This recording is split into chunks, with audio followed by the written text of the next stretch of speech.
દહેરાદૂનની એક ખાનગી હોસ્પિટલના ઠંડા શાંત રસ્તામાં પગલાઓનો અવાજ ગૂંજતો હતો. કબીર 6 મહિના પછી ન્યૂયોર્કથી ઘરે પાછો ફર્યો. ન્યૂયોર્કની ધમાલ વચ્ચે તેની દાદીનો ધ્રુજતો અવાજ વારંવાર તેના હૃદયને સ્પર્શી ગયો. તેનો બિલકુલ ભારત પાછા આવવાનો ઈરાદો નહોતો, પરંતુ તેની દાદીનો એક ફોન તેને મજબૂર કરતો હતો.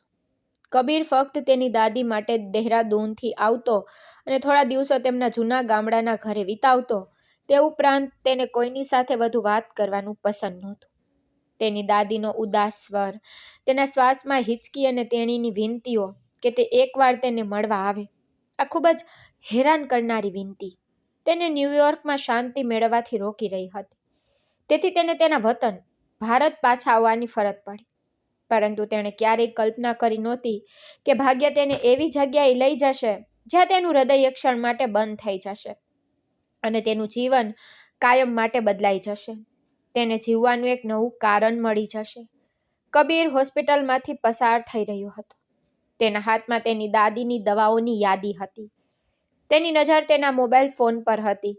એટલામાં જ એક સ્ત્રીના અવાજે આખા વાતાવરણને હચમચાવી નાખ્યું અને ગભરાટ અને ચિંતાથી ધ્રુજી ઉઠાવી દીધો. કૃપા કરીને ડૉક્ટર, હું ખૂબ બીમાર છું. કૃપા કરીને મને એકવાર તપાસો. મને ખબર છે કે હજુ મારું ડિલિવરીનો સમય નથી આવ્યો, પણ મને ભયંકર પીડા થઈ રહી છે. કદાચ મારું બાળક સમય પહેલાં. કૃપા કરીને ડૉક્ટર, મને મદદ કરો. હું હવે સહન કરી શકતી નથી. હું પહેલાં દરેક મેડિકલ સ્ટોરમાં ગઈ હતી, પરંતુ બધાએ મને હોસ્પિટલમાં જવાનું કહ્યું. તેથી આ હોસ્પિટલ નજીકમાં હતી, તેથી હું અહીં આવી.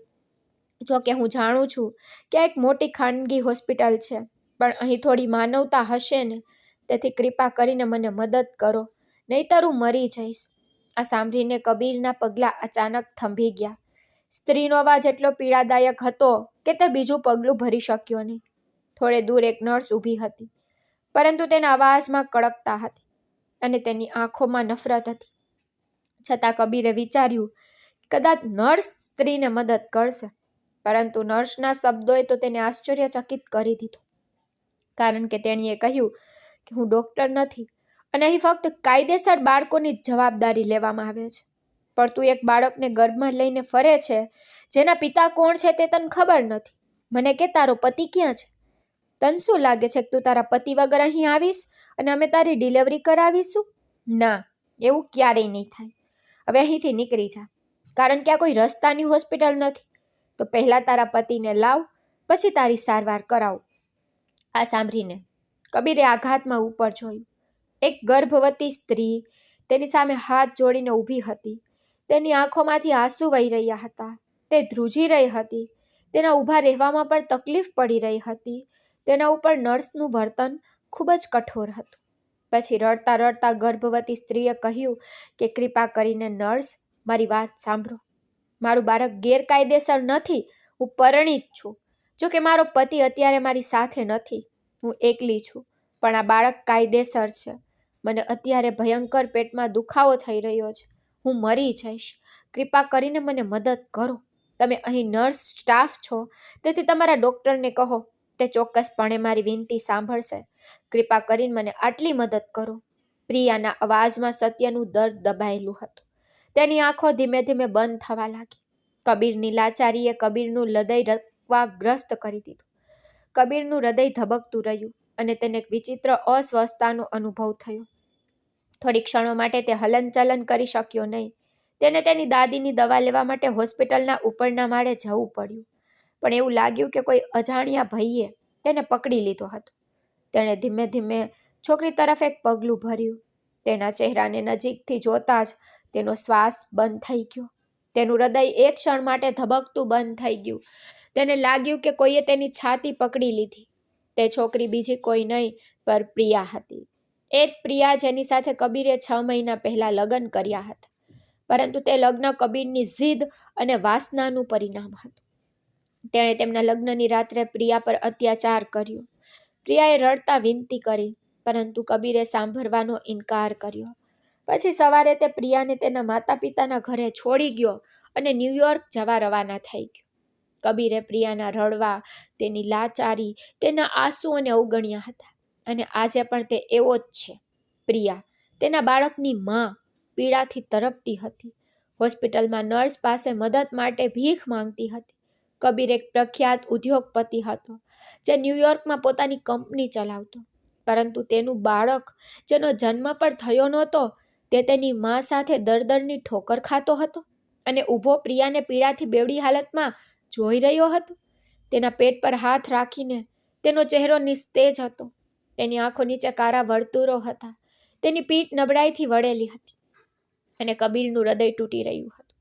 નર્સના તીક્ષ્ણ ટોળા હજુ પૂરા થયા નહોતા ત્યાં પ્રિયાના શરીરમાં એક તીવ્ર ઝટકો લાગ્યો.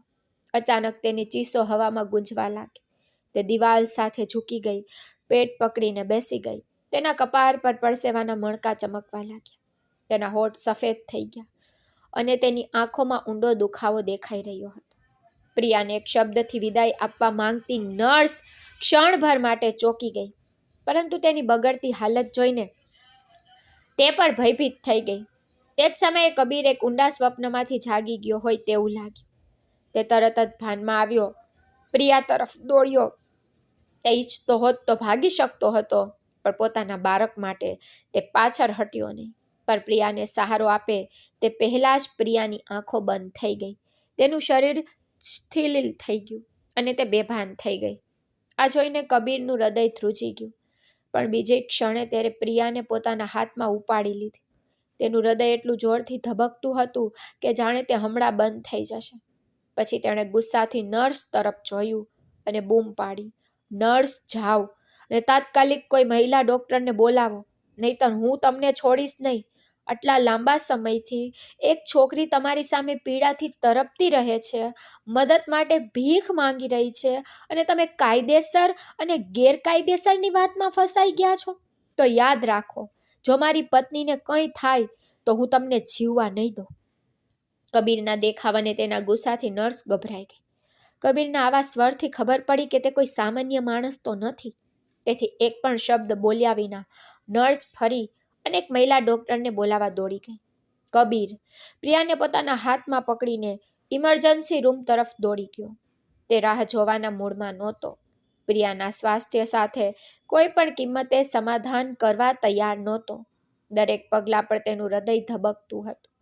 તેની નજર પ્રિયાના નિર્જીવ ચહેરા પર ગઈ, પછી તેના ફૂલેલા પેટ પર, કારણ કે તે બાળક તેનું બાળક હતું. આ અનુભૂતિએ તેને એક વિચિત્ર અસ્વસ્થતાથી ભરી દીધો. ઇમરજન્સી રૂમમાં પહોંચીને કબીરે પ્રિયાને ખાલી પલંગ પર સુવડાવી દીધી. તે જ ક્ષણે સિનિયર ડોક્ટર શાલિની ઓઝા, હાથમાં ગ્લોવ્સ, ચહેરા પર ચિંતાતુર ભાવ અને તેની સાથે નર્સ સાથે ઇમરજન્સી રૂમમાં દોડી ગયા. આવતાની સાથે જ ડોક્ટર શાલિનીએ કહ્યું, સર, કૃપા કરીને બહાર જાઓ. અમે સારવાર શરૂ કરી રહ્યા છીએ. ચિંતા કરશો નહીં, તમારી પત્ની સંપૂર્ણપણે ઠીક થઈ જશે. કબીરે નકારમાં માથું હલાવ્યું, કહ્યું, ડોક્ટર, હું ક્યાંય જવાનો નથી. સારવાર શરૂ કરો અને સાંભળો, જો મારી પત્ની કે મારા બાળકને સેજ પણ નુકસાન થયું તો હું આ હોસ્પિટલને આગ લગાવી દઈશ. કબીરનો અવાજ ભારે હતો. ડોક્ટર શાલિની એક ક્ષણ માટે કબીર તરફ જોઈ રહી. પછી પ્રિયાની હાલત જોઈને તેને કોઈ સમય બગાડ્યો નહીં અને તેના કામ પર લાગી ગઈ. ડોક્ટરના આદેશ પર એક નર્સ તરત જ ડ્રીપ લગાવી. બીજી નર્સે ઓક્સિજન માસ્ક તૈયાર કરીને પ્રિયાના ચહેરા પર લગાવ્યો. પછી ડોક્ટર શાલિની પ્રિયાના પેટની તપાસ કરવા લાગી. કબીર ઇમરજન્સી રૂમના ખૂણામાં ઊભો રહ્યો. તેમની મુઠ્ઠીઓ બંધ થઈ ગઈ અને તેનો શ્વાસ રોકી રહ્યો હતો.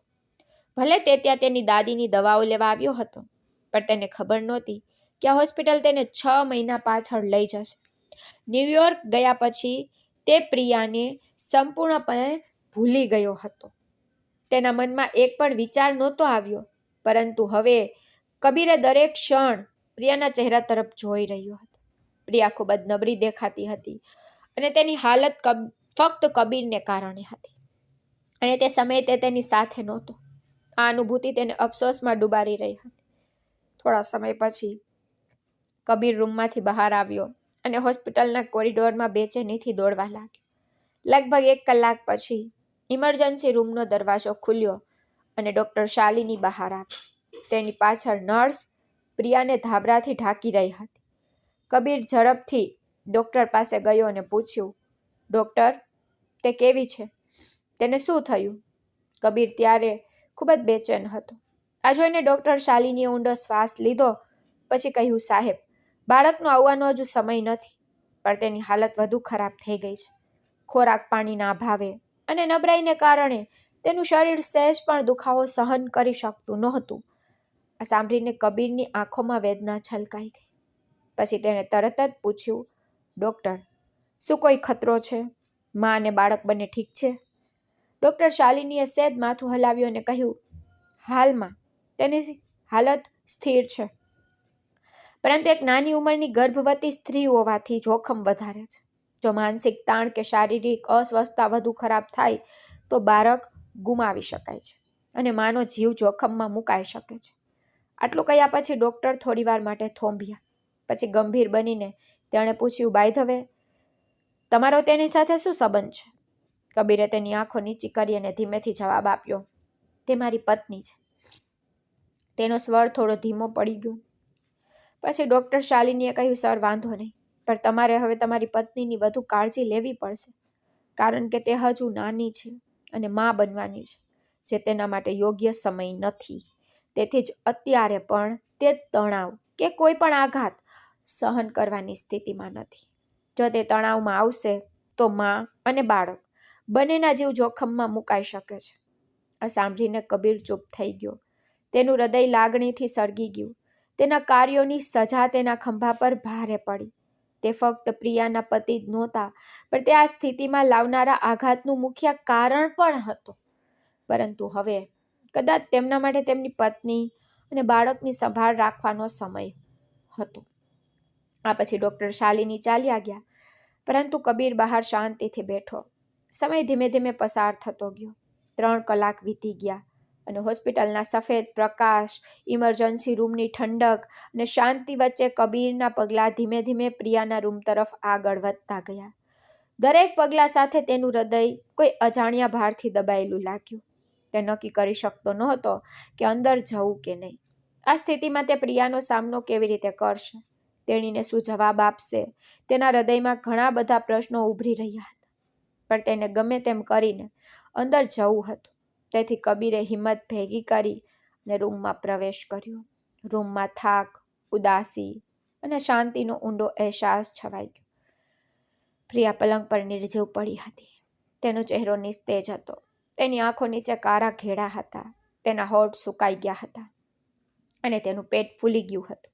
તેનો શ્વાસ ધીમો હતો, જાણે કોઈ તૂટેલા પંખા ચલાવી રહ્યું હોય. કબીર ધીમે ધીમે તેની પાસે ગયો. તેની નજર તેના પર સ્થિર થઈ. તેના હાથ ધ્રુજતા હતા, છતાં તેણે હિંમત ભેગી કરી અને તેના પેટ પર હાથ મૂક્યો.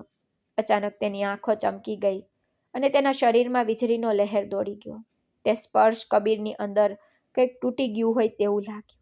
પરંતુ પછી જ્યારે તેને તેના બાળકનો અનુભવ થયો, ત્યારે કબીર એક ક્ષણ માટે સંપૂર્ણપણે શાંત થઈ ગયો. અને આ એ જ પ્રિયા હતી જેનો તેણે વાસનાની રાત માટે ઉપયોગ કર્યો હતો. અને બીજા દિવસે સવારે તે તેને તેના માતા પિતાના દરવાજે ક્રૂરતાથી છોડીને ન્યૂયોર્ક જવા રવાના થઈ ગયો હતો. પ્રિયાની સ્થિતિ કે તેણીએ શું કહ્યું હતું તે તેને યાદ પણ નહોતું. તેનો ચહેરો પણ કબીરના મનમાંથી ગાયબ થઈ ગયો હતો. પણ આજે તે જ ચહેરાએ તેના હૃદયને હચમચાવી નાખ્યું. કબીરનું હૃદય પીગળી ગયું અને તેણે આંખોમાં આંસુ સાથે પ્રિયા તરફ જોયું. તે જ સમયે પ્રિયાને કબીરના હાથની હૂંફનો અનુભવ થયો અને ધીમે ધીમે તેની આંખો ખુલી. પરંતુ પછી પ્રકાશના એક ઝબકારાથી તેની આંખો બંધ થઈ ગઈ. પરંતુ પછી તેની આંખો ખોલવાની હિંમત એકઠી કરી. કબીરને તેની સામે ઊભેલા જોઈને તેની નજર તેના પર ટકેલી રહી ગઈ. શરૂઆતમાં તેણીને લાગ્યું કે તે ભ્રમિત થઈ રહી છે, કદાચ તાવ કે દુખાવાને કારણે. તેથી તેને ફરીથી આંખો બંધ કરી. પરંતુ જ્યારે તેને ફરીથી કબીરનો હાથ તેના પેટ પર લાગ્યો, ત્યારે તે ચોંકી ગઈ. તેણીએ ગભરાટમાં તેની આંખો ખોલી અને ઊભી થવાનો પ્રયાસ કર્યો.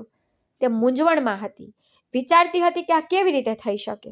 આ પ્રશ્ન તેને હૃદય સુધી હચમચાવી દીધી. કબીરે તરત જ તેને સહારો આપવા માટે નીચે ઝૂકીને કહ્યું, પ્રિયા, બેસો. તમારી તબિયત સારી નથી. ડૉક્ટરે તમને સંપૂર્ણપણે આરામ કરવાની સલાહ આપી છે. તો હવે બેદરકાર ન બનો, નહીંતર મારાથી ખરાબ કોઈ નહીં થાય. આ સાંભળીને પ્રિયાની આંખો આશ્ચર્યથી પહોળી થઈ ગઈ. આ કોઈ ભ્રમ નહોતો, વાસ્તવિકતા હતી. તે થોડી વાર કબીર સામે જોતી રહી. તેને વિશ્વાસ જ નહોતો થતો કે જે માણસે તેનું જીવન બરબાદ કરી દીધું તે તેની સામે ઊભો છે. પછી પ્રિયાએ ધ્રુજતા અવાજમાં કહ્યું, શું તમે ખરેખર અહીં ઊભા છો કે આ એક સ્વપ્ન છે? પ્રિયાના અવાજમાં ધીમુંપણું હતું, પણ પછી તેની આંખોમાં આશાનું કિરણ ચમક્યું. પણ તે શું બોલવું તે નક્કી કરી શકી નહીં. કબીરે ઊંડો શ્વાસ લીધો. ધીમેથી કહ્યું, હા પ્રિયા, હું જ છું કબીર. પ્રિયા ચૂપ રહી. જોકે તેના શ્વાસ ઝડપી થઈ ગયા, જાણે તેનું હૃદય ગમે ત્યારે બંધ થઈ જશે. પછી કબીરના અવાજમાં થોડી કડકાઈ આવી. તેણે કહ્યું, આ શું ગડબડ છે? તે તારી હાલત કેવી બનાવી દીધી છે? જો તમે ગર્ભવતી છો તો ઓછામાં ઓછું તારી સંભાળ તો રાખી શકી હોત. શું તને ખબર છે કે તારી બેદરકારી તારા અને મારા બાળકના જીવને જોખમમાં મૂકી શકે છે? આ સાથે તેણે પ્રિયાના પેટને હળવેથી સ્પર્શ કર્યું. પ્રિયાની આંખો એક ક્ષણ માટે આંસુઓથી ભરાઈ ગઈ. તે બોલવા માંગતી હતી, પણ તેનો અવાજ તેના ગળામાં જ અટકી ગયો. તેણી ફક્ત કબીર તરફ જોતી રહી. કબીરે પોતાની નજર ફેરવી લીધી, જાણે પોતાના શબ્દોથી શરમાઈ ગયો હોય. તે જાણતો હતો કે પ્રિયાની આ હાલત ફક્ત તેની બેદરકારીનું પરિણામ નથી, પણ તેણે આપેલા ઘા પણ છે. પણ હવે તે ઈચ્છે કે ન ઈચ્છે, તેને તે ઘા રૂઝાવાના હતા, કારણ કે તે ફક્ત પ્રિયાનો પતિ જ નહીં, પણ તેના બાળકનો પિતા પણ હતો. કબીરનો ચહેરો મૂંઝાયેલો હતો. તે કંઈક બીજું કહેવા જતો હતો કે પ્રિયાએ ધીમે બોલવાનું શરૂ કર્યું. તેને કહ્યું, આ બધી તમારી ભૂલ છે. તમે જ મને આ સ્થિતિમાં છોડીને જતા રહ્યા હતા અને હવે 6 મહિના પછી આવ્યા છો. શું તમે ક્યારેય પાછળ ફરીને વિચાર્યું કે હું જીવતી છું કે મરી ગઈ? ત્યારે મારા માટે તમે પ્રેમના ઘણા દાવા કર્યા. પછી તમે મને ઘરમાંથી ભગાડી દીધી અને પછી મને બદનામ કરીને છોડી દીધી. ભલે હું કહેતી રહી કે હું ભાગવા માંગતી નથી, મારા પિતા મને ક્યારેય માફ નહીં કરે, પણ તમે મારી વાત ન સાંભળી. તમે મને દર વખતે ધમકી આપતા રહ્યા અને જ્યારે મેં તે પગલું ભર્યું ત્યારે તમે મને એકલી છોડી દીધી. આ તમારો પ્રેમ હતો? પ્રિયાનો અવાજ ભારે હતો, દુઃખથી ભરેલો. કબીર બોલવા જતો હતો ત્યારે પ્રિયા કઠોરતાથી બોલી, શું તમને ખબર નથી કે કોઈ ભાગી ગયેલી છોકરીઓને સ્વીકારતું નથી? તમે મને બધું જાણીને મારા દરવાજે છોડી દીધી અને હવે પૂછી રહ્યા છો કે મેં મારી સંભાળ કેમ ન રાખી? તમે જ વિચારો, તમે મને શાંતિથી જીવવાનો મોકો ક્યારેય આપ્યો? આ સાંભળીને કબીર ગુસ્સે થયો અને બોલ્યો, તારો શું મતલબ છે? અને આ 6 મહિના દરમિયાન તું ક્યાં હતી? તારા પરિવારે તને આશ્રય નહોતો આપ્યો? કબીરનો અવાજ અચાનક બદલાઈ ગયો. તે ચૂપચાપ પ્રિયાના દરેક શબ્દ સાંભળી રહ્યો હતો, પણ આ પ્રશ્ન સાંભળીને તેને અચાનક માથું ઊંચું કરી દીધું. પછી તેણે પ્રિયાને એક પછી એક પ્રશ્ન પૂછવાનું શરૂ કર્યું અને પ્રિયાએ તેની આંખોમાં જોયું અને જવાબ આપ્યો. જ્યારે તમે મને મારા દરવાજે છોડી દીધી ત્યારે જ મારા પિતાએ દરવાજો ખોલ્યો. પછી તેણે મને મારી, પછી મને થપ્પડ, લાત અને દુર્વ્યવહાર કરવામાં આવ્યો અને અંતે મને બહાર ધકેલી દેવામાં આવી. પછી હું તમારા ઘરે પાછી ગઈ. મેં તમારા દરવાજે ઊભી રહીને વિનંતી કરી. પછી મેં સુરક્ષા ગાર્ડ પાસે તમારો નંબર માંગ્યો, પણ કોઈએ સાંભળ્યું પણ નહીં. તેના બદલે તેઓએ મારું અપમાન કર્યું અને મને ભગાડી દીધી. તેઓએ કહ્યું કે હું ભિખારી છું અને તેમને હેરાન કરવા આવી છું. આ સાંભળીને કબીર ફરીથી ચૂપ થઈ ગયો. પછી તેની આંખો ફરી નીચી થઈ ગઈ, પરંતુ તેના હૃદયમાં એક વિચિત્ર શંકા જાગી ગઈ. પ્રિયાએ આગળ કહ્યું, તે 6 મહિના સુધી મેં એક નાના રેસ્ટોરન્ટમાં વેઇટર તરીકે કામ કર્યું અને ફક્ત મારું પેટ ભરવા જેટલું કમાઈ. પણ પછી મારી પાસે મારી સારવાર કરાવવા માટે પૂરતા પૈસા પણ નહોતા. મારે દવાઓ માટે પણ ભીખ માંગવી પડી. મેં જે મુશ્કેલીનો સામનો કર્યો છે તેની તમે કલ્પના પણ નથી કરી શકતા કબીર. કબીરનું મૌન વધુ ઘેરું બન્યું. પછી અચાનક તેણે ઠંડા સ્વરે કહ્યું, આ બાળક મારું છે, સાચું ને? પ્રિયા એક ક્ષણ માટે તેની સામે જોયું, પછી જાણે આઘાતમાં હોય તેમ હસી. પછી તેની આંખો ગુસ્સો અને પીડાથી ભળી ગઈ. તેણે કહ્યું, કબીર, તમે કેટલા નીચ વ્યક્તિ છો. આ તો મને અમારા લગ્નની રાત્રે જ ખબર પડી, પણ આટલા મહિનાઓ પછી તમે મને આ પ્રશ્ન પૂછી રહ્યા છો કે શું મારો વિનાશ તમારા કારણે થયો હશે કે બીજા કોઈના કારણે? તમને શરમ ન થાવતી આ પ્રશ્ન પૂછવાથી? આટલું કહેતી વખતે પ્રિયાની આંખો આંસુઓથી છલકાઈ ગઈ. તેને ક્યારેય કલ્પના પણ નહોતી કરી કે આટલા મહિનાઓ પછી તે આવા શબ્દો સાંભળશે. તારે સાંભળવું પડશે, કબીરે મુઠ્ઠીઓ બાંધી. પછી પ્રિયાએ ગુસ્સા અને લાચારીથી કહ્યું કે મારી નજરમાં ફરી આવતા નહીં. હું મરી જઈશ પણ હું તમને ફરી ક્યારેય જોવા માંગતી નથી. તો અહીંથી ચાલ્યા જાઓ. આટલું કહીને તેણે ગુસ્સાથી પોતાની ડ્રીપ કાઢવાનો પ્રયાસ કર્યો. તે ફક્ત ત્યાંથી ભાગી જવા માંગતી હતી જ્યાં કબીરનો પડછાયો હતો. તે જ સમયે કબીર આગળ વધ્યો અને કડકાઈથી કહ્યું, આટલા મૂર્ખ બનવાની જરૂર નથી. પ્રિયા, એકવાર ડ્રીપ પૂરી થઈ જાય તો ચાલી જા. હું પણ તારી સાથે કોઈ લેવા દેવા રાખવા માંગતો નથી. મને ખબર નથી કે તું કોનું બાળક મારા પર થોપી રહી છે. તે તો સારું થયું કે તે સાચું કહ્યું, નહીં તારું બિનજરૂરી રીતે ભાવનાત્મક થઈ ગયો હોત અને દોષ પોતાના માથે લઈ લેત. આ સાંભળીને પ્રિયાની આંખો ખાલી થઈ ગઈ. તેને ખ્યાલ નહોતો કે કબીર આટલો ક્રૂર હોઈ શકે છે. કબીર એક ક્ષણ માટે થોંભ્યો, પછી પાછળ જોયા વિના તે રૂમ છોડી ગયો. તેના પગલાઓનો અવાજ ધીમે ધીમે ઓછો થઈ ગયો. પ્રિયાએ શાંતિથી તેની પીઠ તરફ જોયું. તેની આંખો શાંતિથી થીજી ગઈ. તેની આંખોમાં આંસુઓ છલકાઈ ગયા. તેને ચીસો પાડવાનું મન થયું.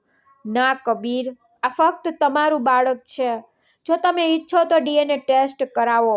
પણ તે વિચાર સહન કરી શકતી નહોતી કે કોઈ બીજું તેના ઘામાં વધારો કરે. અને તેથી તે ઈચ્છતી નહોતી કે તે ક્રૂર માણસનું નામ તેના બાળક સાથે જોડાય, જે તેને દુઃખ પહોંચાડે. માં બનવાની એકલતા અને પીડા ફક્ત તેની જ હતી. તેથી તે કબીરને તેમાં સામેલ કરવા માંગતી નહોતી. પ્રિયા શાંતિથી સૂઈ ગઈ. તેની આંખો છતના પંખા પર ટકેલી હતી. તેના હૃદયમાં એક શાંત નિર્ણય રચાઈ ગયો હતો, પરંતુ તે જાણતી નહોતી કે ભાગ્ય તેના માટે કંઈક બીજું જ વિચારશે. તે દરમિયાન કબીરની દાદીનો ઓરડો ઝાંખા અંધકારમાં ઢંકાયેલો હતો. દિવાલ સામે પલંગ પર એક સ્વચ્છ સફેદ ચાદર પથરાયેલી હતી. રૂમમાં મશીનોનો નરમ ટીક ટીક અવાજ ગુંજી રહ્યો હતો. કબીર તેની દાદીની બાજુમાં ખુરશી પર શાંતિથી બેઠો. તેનું માથું નમેલું હતું. તે સીધો પ્રિયાના રૂમમાંથી આવ્યો હતો. પછી તેની દાદીએ ધીમે ધીમે આંખો ખોલી અને ઝાંખી દ્રષ્ટિ દ્વારા કબીર તરફ જોયું, જાણે તેના હૃદયમાં રાહતનો અનુભવ થયો. પછી તેણીએ કહ્યું, મને આશ્ચર્ય થયું કે તમે આટલા જલ્દી આવી ગયા. હું ઈચ્છું છું કે તમે તમારી દાદીની સંભાળ રાખો. કબીરે માથું ઊંચું કર્યું. પછી તેની દાદીએ હળવા ફરિયાદ ભરા સ્વરમાં કહ્યું, તને તાર દાદીની બિલકુલ પરવા નથી કબીર. તમે જાણો છો કે હું તમને કેટલો પ્રેમ કરું છું. મારા બીજા પૌત્રો પણ છે, પણ તમે જાણો છો કે મારું જીવન તમારા માટે જ છે. તેથી જ મને બીજું કોઈ જોઈતું નથી.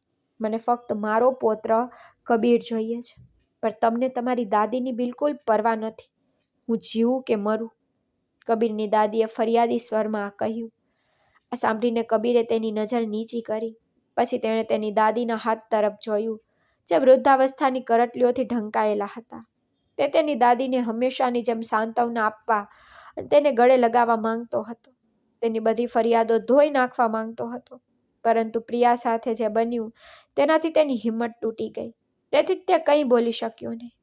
એક વિચિત્ર બેચેની તેને ઘેરી લેતી હતી. પછી તેની દાદી આગળ કહ્યું, અને તું મને છોડીને 6 મહિના સુધી ન્યૂયોર્ક રહ્યો? તે મારા વિશે એક વાર પણ વિચાર્યું નહીં. તેના અવાજમાં થોડી ધ્રુજારી સંભળાઈ. કબીરે ધીમે માથું નમાવ્યું અને જવાબ આપ્યો, દાદી, મને એક સમસ્યા હતી. તેથી હું અહીં રહી શક્યો નહીં. તેથી જ મારે જવું પડ્યું. પણ જુઓ, હું તમારા ફોન પર પાછો આવી ગયો ને. હું આવ્યો છતાં તમે મને ઘણી બધી વાતો કહી રહ્યા છો. તેની દાદીએ તરત જ આંખો ચડાવીને કહ્યું, જૂઠું ના બોલો કબીર. મેં એક ફોન નહીં પણ કેટલા ફોન કર્યા છે. મેં કેટલી વાર વિનંતી કરી છે અને રડી છું, પણ તને કોઈ પરવા નહોતી. પણ હવે જ્યારે તને ખબર પડી કે તારી દાદી બીમાર છે, કદાચ મરી રહી છે, ત્યારે તું પાછો આવ્યો. તું બેદરકાર બની રહ્યો છે કબીર, તારા પિતાની જેમ. એક દિવસ તને ખ્યાલ આવશે જ્યારે હું આ દુનિયાને કાયમ માટે છોડી દઈશ. પછી તને ખ્યાલ આવશે કે કોઈ એવું હતું જે તને પાગલની જેમ પ્રેમ કરતું હતું. આ સાંભળીને કબીરનું હૃદય દુઃખથી ભરાઈ ગયું. પછી તેણે નીચે ઝૂકીને તેની દાદીના કપાળ પર પ્રેમથી ચુંબન કર્યું અને કહ્યું, એવું કંઈ નહીં થઈ દાદી, આ બધું તમારા દિલની કલ્પના છે. કબીર, તમારા વગર કંઈ નથી. પણ પરિસ્થિતિ એટલી મુશ્કેલ બની ગઈ કે હું રહી શક્યો નહીં. મારું દિલ રહેવા માંગતું હતું, પણ મને ગૂંગળામણ થતી હતી. તેથી હું ચાલ્યો ગયો. હવે કૃપા કરીને મને માફ કરજો દાદી. પછી તેના અવાજમાં નરમાઈ અને વેદના હતી. પછી તેની દાદીએ ઊંડો શ્વાસ લીધો અને તેણીએ પ્રેમથી કહ્યું, હવે હું તારા લગ્ન કરાવીશ અને તને તારી પત્નીના પલ્લુ સાથે બાંધીશ, જેથી તું ક્યાંય ન જઈ શકે. પછી તને બીજા કોઈ દેશની જરૂર નહીં પડે. પછી મારો પૌત્ર મારી નજર સમક્ષ હશે. કબીરે આ સાંભળીને સ્મિત કરવાનો પ્રયાસ કર્યો, પણ તેનું સ્મિત ઝાંખું પડી ગયું, જાણે તેના બળજબરીથી કર્યું હોય. અચાનક તેનું મન પ્રિયાના રડતા ચહેરા પર ચમક્યું, જે ઇમરજન્સી રૂમની દિવાલ સામે લટકેલો દેખાતો હતો. તેનો ચહેરો પીડામાં ડૂબી ગયો. તેની આંખોમાં આંસુ હતા. તેની લાચાણી જાણે તેનો દરેક શ્વાસ કબીરને પ્રશ્ન કરી રહ્યો હતો. તેનું સ્મિત એક ક્ષણ માટે અદૃશ્ય થઈ ગયું અને એક વિચિત્ર અસ્વસ્થતા તેના હૃદયને ઘેરી લીધી. તેને લાગ્યું કે જાણે તેનો શ્વાસ બંધ થઈ રહ્યો હોય. તેમ છતાં તે થોડીવાર તેની દાદી સાથે બેઠો, તેના હાથને સ્નેહ આપતો રહ્યો. પછી અચાનક કબીર ઊભો થયો અને મૂંઝાયેલા સ્વરમાં કહ્યું, દાદી, કૃપા કરીને થોડો આરામ કરો, હું બહાર જાઉં છું. તેની દાદીએ ધીમેથી માથું હલાવ્યું, આંખો બંધ કરી. તેના આવવાના વિચારથી તેને થોડી શાંતિ મળી ગઈ હતી.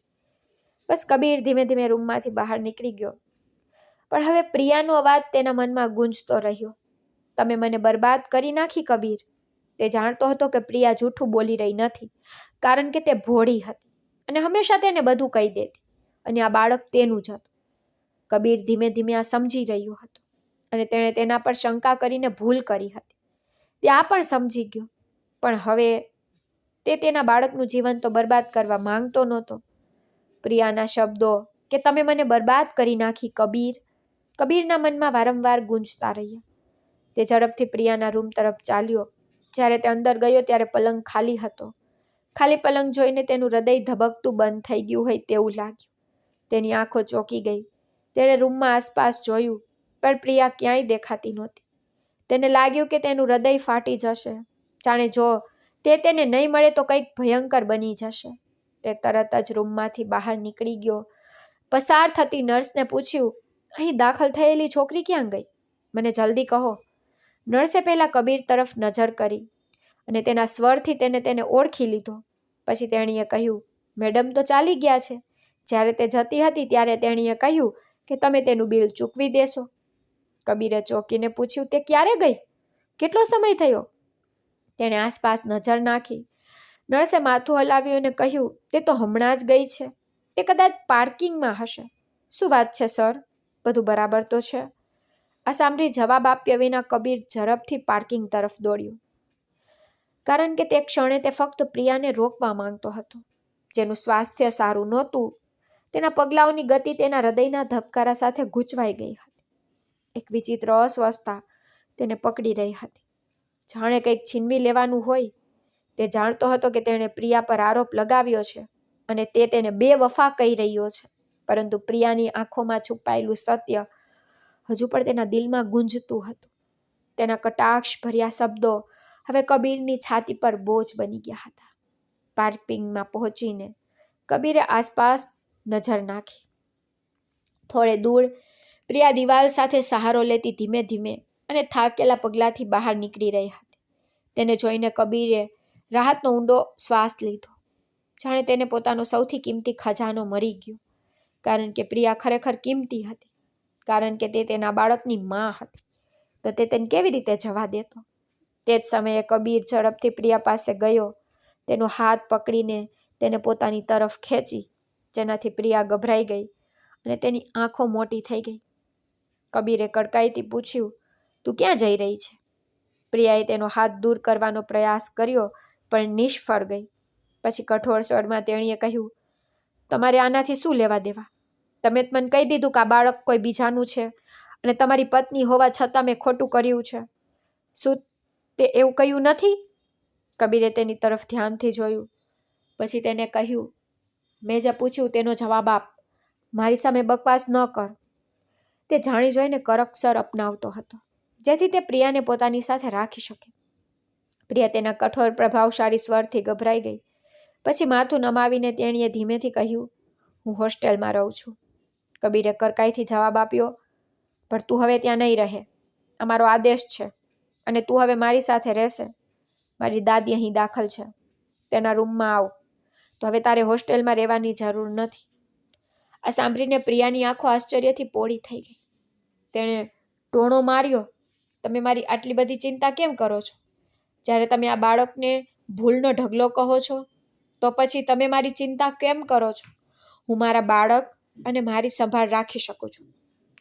આ સાંભળીને કબીર પ્રિયાની એક ડગલું નજીક આવ્યો અને કટાક્ષમાં કહ્યું, સાચું કહું ને તો મને હજુ પણ ખાતરી નથી કે આ બાળક મારું છે કે નહીં, પણ તું મારી પત્ની છે, તેથી હું તને આ સ્થિતિમાં તમાશો બનવા ન દઉં, અને હું અહીં છું ત્યારે તું બીજા કોઈની વાત નહીં બની શકે. તમારી સાથે આવ, તારું મોં બંધ રાખ, નહીં તો મારાથી ખરાબ કોઈ નહીં થાય. પ્રિયાએ પાછળ હટવાનો પ્રયાસ કર્યો અને કહ્યું, પણ હું તમારી સાથે જવા માંગતી નથી કબીર. કબીરના વર્તનથી પ્રિયાનું લોહી ઉકળી ઉઠ્યું હતું. તેણે પહેલાં પોતાનું અપમાન સહન કર્યું હતું, પણ કબીરનો સાથ નહીં. પછી કબીરની નજર કડક થઈ ગઈ. પછી તેણે એક નજર નાખી જે વર્ષોના વર્ચસ્વને પ્રતિબંધિત કરતી હતી, અને પ્રિયાનું હૃદય ધ્રુજી ઉઠ્યું. તેના પગલાં આપમેળે ધીમા પડી ગયા અને તે ચૂપચાપ તેની પાછળ ગઈ. કબીરની આંખો જેવી હતી કે જે હંમેશા તેને ડરાવતી, અને ફરીથી એ જ ઘટના બની. તે ક્ષણે બંનેમાંથી કોઈ બોલ્યું નહીં, ફક્ત તેમના પગલાઓનો અવાજ ગુંજતો હતો. જોકે પ્રિયાના હૃદયમાં અંદરથી ઇનકારની આગ સળગી રહી હતી, પરંતુ કબીરની જીદ અને ભગવાન પ્રત્યેની તેની ભક્તિએ તેને નબળી બનાવી દીધી. પરંતુ આનાથી તેને શાંતિ મળી નહીં. તેઓ હોસ્પિટલના કોરિડોરમાંથી નીચે ચાલી રહ્યા હતા. એક ભવિષ્ય પર ધ્યાન કેન્દ્રિત કરી રહ્યો હતો અને બીજો પાછળ રહી જવાની લાચારી પર. તે દરમિયાન કબીરની દાદીનો ઓરડો સ્વચ્છ, ઠંડો અને શાંતિપૂર્ણ હતો. બારીમાંથી એક આછો પ્રકાશ આવી રહ્યો હતો, જે તેના હૃદયને એક વિચિત્ર ઉદાસીમાં ઘેરી રહ્યો હતો. મશીનોનો નરમ અવાજ, હવાઓમાં દવાઓની મંદ ગંધ અને જૂની લાકડાની ખુરશીઓના વાતાવરણથી બધું ભારે થઈ ગયું. તે જ સમયે કબીરે ધીમે ધીમે દરવાજો ખોલ્યો અને પ્રિયા સાથે પ્રવેશ કર્યો. કબીરે રૂમમાં પગ મૂકતા જ તેણે પ્રિયા સામે જોયું અને તેને ચૂપ રહેવાનો સંકેત આપ્યો. પ્રિયાએ માથું નમાવ્યું, શાંતિથી તેના હાવભાવને સ્વીકારી લીધો. કબીર ધીમે ધીમે તેની દાદીના પલંગ પાસે ગયો. તેની દાદીની ગરદન ધીમે તેની તરફ વળી અને તેના ચહેરા પર એક પ્રકાશ ચમક્યો. તેણીએ પ્રેમાળ છતાં રડતા સ્વરમાં પૂછ્યું, હું કેટલા સમયથી તારી રાહ જોઈ રહી છું કબીર, તમે ક્યાં હતા? પછી તેની નજર પ્રિયા પર પડી તો તેણી ગંભીર થઈ ગઈ અને પૂછ્યું, અને આ છોકરી કોણ છે? કબીરે કુંડો શ્વાસ લીધો, જાણે કોઈ વાર્તા કહેવાની તૈયારી કરી રહ્યો હોય. પછી તેને કહ્યું, દાદી, મને તે બહાર મળી. તે કામ માંગી રહી હતી અને ખૂબ રડી રહી હતી. તેણીએ કહ્યું કે તે ગર્ભવતી છે, તેની પાસે પૈસા નથી, તેથી તેણીએ મને તેને કંઈક કામ આપવા વિનંતી કરી. મેં વિચાર્યું કે આપણે તેને અમારા ઘરમાં રાખીશું. ગમે તે હોય, તમારે તમારી સંભાળ રાખવા માટે કોઈની જરૂર છે, અને મને બીજા નોકર પર વિશ્વાસ નથી. કબીરની દાદીએ પ્રિયાને માથાથી પગ સુધી કાળજીપૂર્વક જોઈ. પછી ગંભીર સ્વરમાં કહ્યું, જો તે ગર્ભવતી હશે તો કબીર મારી સંભાળ કેવી રીતે રાખશે? મને કેવી છોકરીની જરૂર છે જે મને ઉપાડી શકે, બેસાડી શકે, બાથરૂમ લઈ જઈ શકે અને મને ખવડાવી શકે? પણ આ છોકરી આ બધું કેવી રીતે કરશે? તેનો સ્વર પ્રેમ અને રોષથી ભરેલો હતો. પણ કબીરે તરત જ પ્રિયા તરફ જોયું અને તેના હાથને હળવો ધક્કો માર્યો. બોલ્યો, કહો, શું તમે તે કરી શકશો? તેનો અવાજ મક્કમ હતો, તેની આંખોમાં ગુસ્સો હતો. તો પ્રિયા ચોંકી ગઈ.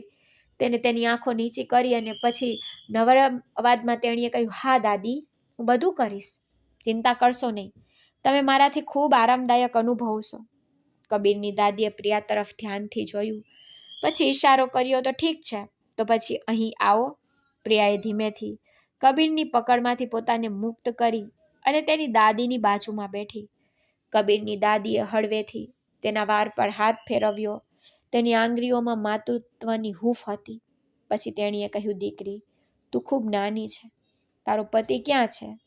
તેનો સ્વર પ્રેમ અને ચિંતાથી ભરેલો હતો. એટલામાં જ પ્રિયાએ તેની દાદી તરફ નજર કરી. પછી તેણે તરત જ માથું નીચું કર્યું, જાણે શરમથી તે તેની નજર સામે જોઈ શકતી ન હોય. પછી તેને કહ્યું કે મારા પતિએ મારી સાથે છેતરપિંડી કરી અને મને છોડી દીધી દાદી. આ સાંભળીને કબીરની દાદીનો ચહેરો ગંભીર થઈ ગયો. પછી તેને આગળ પૂછ્યું, અને તમારા પરિવારના સભ્યો ક્યાં છે? પણ પ્રિયાએ માથું નમાવ્યું અને કહ્યું, હું ભાગી ગઈ હતી અને લગ્ન કરી લીધા, તેથી ઘરે કોઈએ મને સ્વીકારી નહીં. તેના અવાજમાં ઉદાસી સ્પષ્ટ હતી અને રૂમમાં શાંતિ છવાઈ ગઈ. પછી પ્રિયાએ કહ્યું, દાદી, મારી એક વિનંતી છે. કૃપા કરીને મને એક તક આપો. હમણાં મને રહેવા માટે છતની જરૂર છે. બદલામાં હું તમે જે કહો તે બધું કરીશ. કબીરની દાદીએ થોડી ક્ષણો માટે શાંતિથી પ્રિયા તરફ જોયું. પછી તેણે ધીમેથી કહ્યું, ઠીક છે દીકરી, હું તને રાખીશ, પણ તારી સંભાળ રાખજે. આ દિવસો કઠિન હોય છે. પ્રિયાએ કંઈ કહ્યું નહીં. તે ફક્ત શાંતિથી એક બાજુ ઊભી રહી. તેની આંખો હજુ પણ જમીન પર સ્થિર હતી. તેના હૃદયમાં દાદી માટે સહાનુભૂતિની પીડાદાયક લાગણી હતી. ઓરડો શાંત હતો, પરંતુ તે મૌન પાછળ ઘણા અકથિત શબ્દો છુપાયેલા હતા. સાંજ સુધીમાં કબીરની દાદીની હોસ્પિટલમાંથી રજા આપવામાં આવી. તે હવે તેના પોતાના રૂમમાં આરામ કરી રહી હતી અને પ્રિયાને ઘરના પાછળના ભાગમાં એક નાના રૂમમાં મૂકવામાં આવી હતી. ઓરડો નાનો પણ સ્વચ્છ હતો, જેમાં એક જ પલંગ હતો. ઉપર એક જૂનો પંખો ચાલી રહ્યો હતો અને બારીમાંથી હળવો પવન આવી રહ્યો હતો. કબીર પોતાના રૂમમાં બેચેનીથી દોડી રહ્યો હતો. કબીરના હૃદયમાં એક વિચિત્ર ઉથલપાથલ છવાઈ ગઈ. તેને શાંતિ ન મળી, કારણ કે પ્રિયાનો ચહેરો તેની આંખો સામે ચમકતો રહ્યો. તેની થાકેલી સ્થિતિ અને તેનું પોતાનું બાળક. કબીરે વારંવાર પોતાને રોકવાનો પ્રયાસ કર્યો, પરંતુ તેના પગલાં પ્રિયાના રૂમ તરફ અવિચારી રીતે આગળ વધ્યા. તેણે ધીમે ધીમે દરવાજો ખોલ્યો અને અંદર ગયો. અંદર પ્રિયા પલંગ પર સૂતી હતી. તેની આંખો બંધ હતી. તેનો શ્વાસ ધીમો હતો. તેનો ચહેરો નિસ્તેજ હતો અને તેના ચહેરા પર થાક સ્પષ્ટ દેખાઈ રહ્યો હતો. કબીર ધીમે ધીમે તેની પાસે ગયો. પલંગની ધાર પર બેઠો. તેણે થોડી ક્ષણો માટે શાંતિથી તેની તરફ જોયું. પછી તેની નજર પ્રિયાના ફૂલેલા પેટ પર સ્થિર થઈ. થોડી ખચકાટ સાથે તેણે હાથ ખિસ્સામાંથી બહાર કાઢ્યો, ધીમેથી તેના પર મૂક્યો. તે સ્પર્શ ભૂતકાળની યાદોને જાગૃત કરતો હોય તેવું લાગતું હતું. અચાનક પ્રિયાની આંખો ખુલી ગઈ અને તે ગભરાઈને પાછી ફરી. તમે અહીં? તેનો અવાજ ભય અને આશ્ચર્યથી ગુંજ્યો. કબીરે તેની આંખોમાં જોયું અને કહ્યું, હું હમણાં જ તને મળવા આવ્યો છું. તું ઠીક છો? પણ તમે કોઈની સાથે વાત કરી રહ્યા હતા? પ્રિયાએ થોડી વાર થોંભીને ધીમેથી પૂછ્યું. બાય ધ વે, સાચું કે શું આ બાળક મારું નથી? આ સાંભળીને પ્રિયાની આંખોમાં આંસુ આવી ગયા. પણ તેણે પોતાની નજર નીચી કરી અને ગુસ્સાથી કહ્યું, કબીર, આવા ખરાબ શબ્દોનો ઉપયોગ ના કરો કે જ્યારે એક સમય એવો આવે જ્યારે તમને પસ્તાવો થાય. કારણ કે તમને પણ ખબર છે કે હું કેવી હતી. હું ફક્ત તમને પ્રેમ કરતી હતી, પણ તમે ફક્ત મારો ઉપયોગ કરતા હતા. તેથી જ હું તમને ક્યારેય માફ તો નહીં કરું. આટલું કહીને તે પથારીમાંથી ઉઠવા લાગી. કદાચ તે બાથરૂમ જવાની હતી, પણ તે ઊભી થતાં જ તેણે હળવી ચીસ પાડી અને ઘૂંટણીએ પડી ગઈ. કબીર તરત જ આગળ વધ્યો અને પૂછ્યું, શું થયું? પછી તેને જોયું કે પ્રિયાના પગ સૂજી ગયા હતા. તે ચૂપચાપ પીડા સહન કરી રહી હતી. બસ કબીરે ગંભીરતાથી તેના પગ તરફ જોયું અને કહ્યું, તું તારા પગની સંભાળ પણ રાખતી નથી? તું તેમને માલિશ પણ નથી કરતી? પ્રિયાએ હળવા હાસ્ય સાથે પોતાનું દુઃખ છુપાવતા કહ્યું, જેને રોજ મરવાનું છે તે તેમની સંભાળ કેવી રીતે રાખી શકે કબીર? આ સાંભળીને કબીરનું હૃદય ભારે થઈ ગયું. પછી તેને કડક સ્વરમાં કહ્યું, અહીંથી ખસીને તો ખબરદાર, તું અહીં જ બેસ. આટલું કહીને તે તરત જ બહાર ગયો અને થોડી વાર પછી તેલની બોટલ લઈને પાછો ફર્યો. પ્રિયા શાંતિથી તેને જોઈ રહી હતી. તેની આંખોમાં આશ્ચર્યનો ભાવ સ્પષ્ટ હતો. કબીર તેના પગ પાસે બેઠો, તેલની બોટલ ખોલી અને ધીમે ધીમે તેના સોજાવાળા પગ પર માલિશ કરવા લાગ્યો. પ્રિયાએ આશ્ચર્યથી તેની તરફ જોયું, કારણ કે કબીર, જે માણસ આગળ દુનિયા નમતી હતી, તેણે ક્યારેય કોઈને નમન કર્યું નહોતું. આજે તે તેની જ પત્નીના પગ પાસે બેઠો હતો અને માલિશ કરી રહ્યો હતો, અને તે તેના ઘા રૂઝાવી રહ્યો હતો. રૂમમાં એક ઊંડી શાંતિ છવાઈ ગઈ. એકમાત્ર અવાજ તેલની મંદ સુગંધ અને કબીરના શ્વાસનો અવાજ હતો. પ્રિયાએ કબીરના ચહેરા પર નજીકથી જોયું. પહેલીવાર કોમળતા, શરમ અને કદાચ પ્રેમના કેટલાક સંકેતો પણ ઉભરી રહ્યા હતા. પણ પછી તે અટકી ગઈ, પોતાની નજર ફેરવી લીધી. તે પછી સમય ધીમે ધીમે પસાર થતો ગયો. 5 દિવસ પછી એક રાત્રે કબીરની દાદીના રૂમમાં એક આછો પ્રકાશ ભરાઈ ગયો. પરંતુ તેની દાદી તેના નરમ પલંગ પર ગાઢ નિંદ્રાધીન હતી. તેના ચહેરા પર શાંતિ હતી, જાણે વર્ષો પછી તેને આખરે શાંતિપૂર્ણ ઊંઘ મળી હોય. પંખાના હળવા અવાજ સિવાય હવામાં એક વિચિત્ર સ્વેદના હતી. કબીરે ધીમે ધીમે દરવાજો ખોલ્યો, અંદર પ્રવેશ કર્યો, ધીમે ધીમે ચાલ્યો, જેથી તેની દાદીની ઊંઘમાં ખલેલ ન પહોંચે. પછી તેની નજર પ્રિયા પર પડી, જે તેની દાદીના પગ પાસે ફ્લોર પર બેઠી હતી અને તેના પગને હળવેથી માલિશ કરી રહી હતી. તે તેના કામમાં મગન હતી, પરંતુ તેના ચહેરા પરનો થાક અને સુસ્તી સ્પષ્ટપણે દર્શાવતી હતી કે તેનું શરીર તેને નિષ્ફળ કરી રહ્યું છે. કબીરે ધીમે ધીમે તેની પાસે જઈને અંદર ઝૂકીને પૂછ્યું, શું તમે કંઈ ખાધું? કબીરે પહેલાં ક્યારેય કોઈની આટલી કાળજી લીધી નહોતી, તેથી પ્રિયાએ એક ક્ષણ માટે માથું ઊંચું કરીને તેની તરફ જોયું. તેની આંખોમાં હજુ પણ થોડો ભેજ હતો અને તેનો થાક અને ઉદાસી સ્પષ્ટ દેખાતી હતી. પછી તેણે ધીમેથી કહ્યું, દાદી હમણાં જ સૂતા છે, આપણે પછી વાત કરશું. કબીરે તેની તરફ જોયું. મેં જે પૂછ્યું તેનો જવાબ આપ. તે કંઈ ખાધું? તે તારી દવા લીધી? પ્રિયાએ થોંભીને માથું નીચું કર્યું. પછી તેણે ધીમેથી કહ્યું, તમે મારા વિશે આટલી ચિંતા કેમ કરો છો? તમે પોતે કહ્યું કે આ બાળક તમારું નથી, તો પછી આ પ્રશ્ન કેમ? ત્યારે પણ તે એક જ મુદ્દા પર અટવાઈ ગઈ હતી. પછી કબીર ગંભીર થઈ ગયો અને કહ્યું, હું જેટલા પ્રશ્ન પૂછું તું તેટલા જ પ્રશ્નોના જવાબ આપ. પ્રિયાને ખબર હતી કે આ માણસ જવાબ સાંભળ્યા વિના તો માનશે નહીં. તેથી પ્રિયાએ ધીમેથી માથું હલાવ્યું. પછી જમીન પર નજર નાખીને તેને કહ્યું, હું સવારથી દાદીમાના રૂમમાં છું, તેથી જ મેં હજુ સુધી કંઈ ખાધું નથી. કબીરે ગુસ્સાથી તેને ટોણો માર્યો. તું ખૂબ જ ડ્રામા ક્વીન છે. ડૉક્ટરે કહ્યું હતું કે તારી ગર્ભાવસ્થા જોખમી છે, તો જો તું તારા આહારનું ધ્યાન નહીં રાખે તો શું બાળક બચી જશે? તારી શું ઈચ્છા છે કે બાળક જન્મતા પહેલાં જ મરી જાય? પણ જો તને કે મારા બાળકને કંઈ થાય ને તો હું તને છોડીશ નહીં. એટલા માટે હું છેલ્લી વાર આ કહી રહ્યો છું. કબીરનો સ્વર મક્કમ હતો, પરંતુ તેના શબ્દોમાં બેચેની, ચિંતા સ્પષ્ટપણે પ્રતિબંધિત થતી હતી. પ્રિયાએ આશ્ચર્યથી તેની તરફ જોયું, જાણે આ માણસ જ તેની સમજની બહાર હોય. તે કંઈક કહેવા માંગતી હતી, પણ તેની જીભ ચૂપ રહી. પછી કબીર શાંતિથી ચાલ્યો ગયો. લગભગ 5 મિનિટ પછી તે ખોરાકની પ્લેટ લઈને પાછો ફર્યો. પ્રિયા હજુ પણ દાદીમાના પગની માલિશ કરી રહી હતી, જાણે પોતાનું દુઃખ ભૂલીને તેમની સેવા કરી રહી હોય. એટલામાં જ કબીર આગળ આવ્યો અને હળવેથી તેનો હાથ પકડીને કહ્યું, ચાલ, અહીં ઉઠીને સોફા પર બેસ. પ્રિયા ગભરાઈ ગઈ, ઝડપથી ઊભી થઈ, સોફા તરફ આગળ વધી. કબીરે પ્લેટ ટેબલ પર મૂકી તેની સામે બેઠો અને તેને ખવડાવવાનું શરૂ કર્યું. પ્રિયાએ અચકાતા કહ્યું, ના, હું જાતે જમી લઈશ.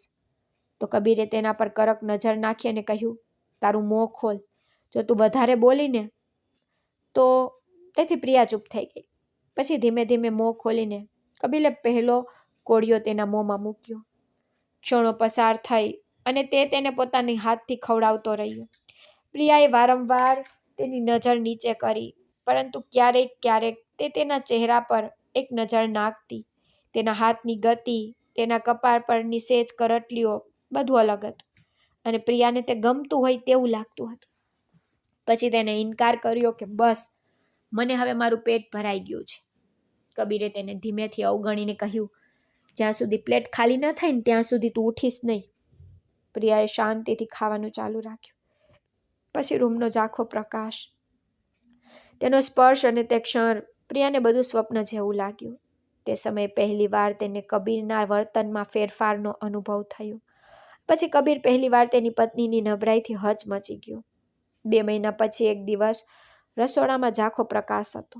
સમય ઝડપથી પસાર થતો હોય તેવું લાગતું હતું અને પ્રિયા શાંતિથી તેના કામમાં વ્યસ્ત હતી. તે ધીમા તાપે ચૂલા પર ચા બનાવી રહી હતી. પણ પ્રિયાનો ચહેરો પહેલા જેવો નહોતો. હકીકતમાં તેના પર ગર્ભાવસ્થાનો તેજ દેખાવા લાગ્યો હતો. પછી તેણે ધીમે ધીમે ચૂલા પરથી ચાનું વાસણ ઉપાડ્યું. પછી કાળજીપૂર્વક કપમાં ચા રેડીને તે ટ્રે પર મૂકવા લાગી. તેના ચહેરા પર ગંભીરતા હતી, પણ તેની આંખોમાં એક અજાણી મૂંઝવણ પણ હતી. તેને હંમેશા એવું જ લાગતું કે કોઈ તેને જોઈ રહ્યું છે. પછી અચાનક જ રસોડાનો દરવાજો ખુલ્યો અને કબીરની સોતેલી માં રમા પ્રવેશી. તેણી સુંદર પોશાક પહેરેલી હતી. તેની મોંઘી સાડી, મોંઘા ઘરેણાં, કટાક્ષ ભર્યું સ્મિત. પ્રિયાએ તેની તરફ જોયું, પછી ઝડપથી તેની નજર નીચી કરી, જાણે કોઈ અનિચ્છીય પડછાયો રૂમમાં ઘૂસી ગયો હોય તેવું લાગતું હતું.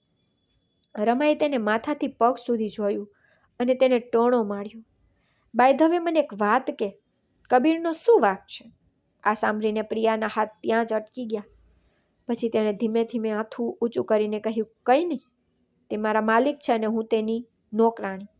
તેના ચહેરા પર મૂંઝવણ અને તકલીફ સ્પષ્ટ દેખાતી હતી. કબીરની સોતેલી માં રમા કટાક્ષમાં હસીને બોલી, તું તો બિલકુલ નોકરાણી જેવી દેખાતી નથી. આ બધા મોંઘા કપડાં, આ બધું ધ્યાન, આ બધી દવા, આ બધો આરામ, આ બધું ફક્ત પ્રેમી કે પતિ જ કરે છે. તો મને ક્યાં કે આ કોનું બાળક છે? તારા પતિનું નામ શું છે? શું તે મારા સોતેલા દીકરાનું તો નથી ને? આ સાંભળીને પ્રિયાના ચહેરા પર આશ્ચર્ય અને ગુસ્સો છવાઈ ગયો, પણ તેણે પોતાના સ્વરને કાબૂમાં રાખ્યો. મેડમ, હું અહીં એક નોકરાણી છું, પણ મારી પર ગરિમા છે.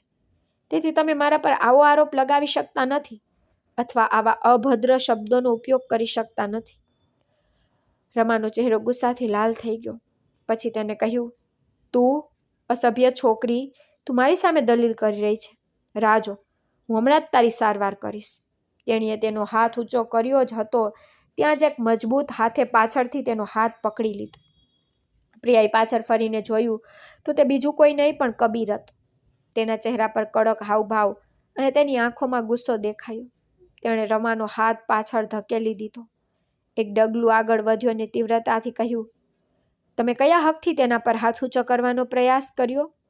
શું તમે તેને નોકરાણી તરીકે રાખી છે કે તેને તમારી સાથે પ્રાણીની જેવું વર્તન કર્યું? આ સાંભળીને રમા ચોંકી ગઈ, પણ તેણે ઝડપથી પોતાને સંયમિત કરીને કહ્યું, હું ફક્ત પૂછતી હતી કે આ બાળકનો પિતા કોણ છે, પણ આ છોકરી પોતે બદતમીઝી કરે છે અને તું મને ધક્કો મારી રહ્યો છે. કબીર, મારે જઈને તારા પિતાને બધું કહેવું પડશે. કબીરે વધુ કડક સ્વરમાં કહ્યું, હા તો જઈને તેને કહી દો. તેને કહો કે તેનો દીકરો પિતા બનવાનો છે અને તમે દાદી બનવાના છો. જાઓ, હવે ત્યાં કેમ ઊભા છો? આ સાંભળીને રમાનો ચહેરો આશ્ચર્ય અને આઘાતથી ભરાઈ ગયો, પણ પછી તેને પૂછ્યું, તારો મતલબ શું છે કબીર? મતલબ આ છોકરી તારી? પછી કબીરે પ્રિયાના ખંભા પર હાથ મૂક્યો અને તેને પોતાની નજીક ખેંચી. પછી પ્રેમાળ સ્વરમાં કહ્યું, આ મારી પત્ની છે અને હવે તે મારા બાળકની માં છે. હું જે કહેવા માંગતો હતો તે તમે સાંભળી લીધું, તો અહીંથી ચાલ્યા જાઓ. આ સાંભળીને રમા જમીન પર થીજી ગઈ, પણ તે હજુ પણ પોતાની આંખો પર વિશ્વાસ કરી શકતી નહોતી. ત્યારે જ કબીરે પ્રિયાના હાથ પકડીને ધીમે ધીમે તેને રસોડામાંથી બહાર કાઢી. પ્રિયા ચૂપ રહી, પણ તેનું હૃદય ધબકતું હતું. તે આશ્ચર્યચકિત થઈ ગઈ કે કબીર, જેણે થોડા દિવસ પહેલા તેને ઓળખી પણ નહોતી, તે હવે તેની સોતેલી માની સામે તેને તેની પત્ની કહી રહ્યો હતો અને તેના આદર વિશે વાત કરી રહ્યો હતો. રમા ત્યાં ઊભી હતી, દરવાજા તરફ ખાલી નજરે જોતી રહી, જ્યાંથી તે બંને ચાલ્યા ગયા. કબીર પ્રિયાને તેના રૂમમાં લઈ ગયો. અંદર આવતાની સાથે જ પ્રિયાએ તરત જ કબીરના હાથમાંથી તેનો હાથ છોડાવ્યો અને ગુસ્સાથી કહ્યું, તમે શું કર્યું? તમે મને બધાની સામે તમારી પત્ની કહી? તમને ખબર પણ છે કે રમા કાકી કેવી છે? તે આખા ઘરને આગ લગાવી દેશે. કબીરે શાંતિથી જવાબ આપ્યો, તો શું? તું શા માટે ચિંતિત છે?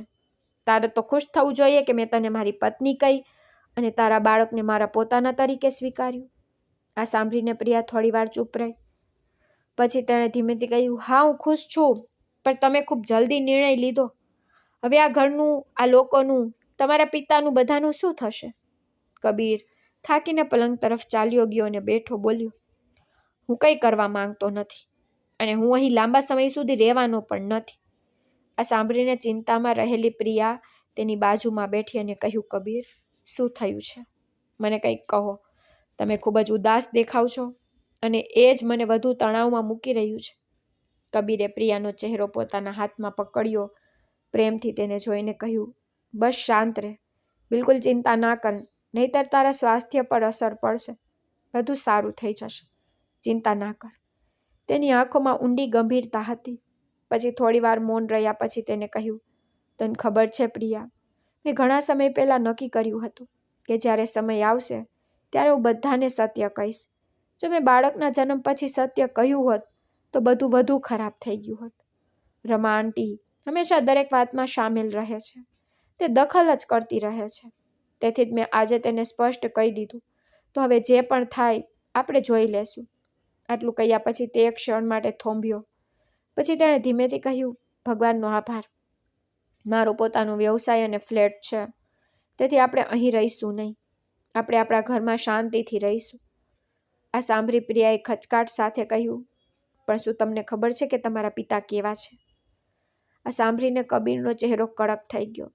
તેને કહ્યું, મારા પિતા? તેમણે તો ક્યારેય મારી કોઈ પણ વાતમાં ભાગ જ લીધો નથી. બાબતોની વાત આવે ત્યારે તો તેઓ ઝેરી થઈ જાય છે.